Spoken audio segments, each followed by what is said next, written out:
ధృతి గల వారికైనా, ఎంత శక్తియుక్తులు ఉన్న వాళ్ళకైనా ఈ స్త్రీ యొక్క ఆహ్, ఇదేమిటో మనసేమిటో తెలుసుకోగలిగిన వాళ్ళు ఎవరైనా లోకంలో ఉన్నారా అని చెప్తున్నారు. ఎందుకు ఇంత వీళ్ళకి వశమైపోతున్నారు? ఎందువల్ల అంటేట చెప్తున్నారు.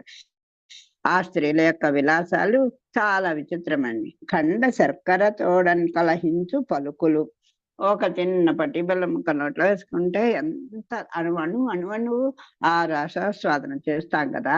అది అలాంటి పలుకులుంటాయట. ఇవి వీళ్ళు మాట్లాడుతుంటే ఇంకసలు మైమరిచిపోయి వింటారట. కమలముల నెర్పరు పద్మ విలాసం నెర్పరచు మోము. ఇక చూడ్డానికి నీట్‌గా తయారైపోయి కమలం వంటి చక్కని ముఖ శోభతో ప్ర ప్ర వెలిగిపోతూ ఉంటారు. దిహనాంచు కళలతో తులతూగుంచెవ్వేలులు. ఇంకా వాళ్ళ యొక్క చేష్టలుంటాయే చంద్రకళల్లాంటి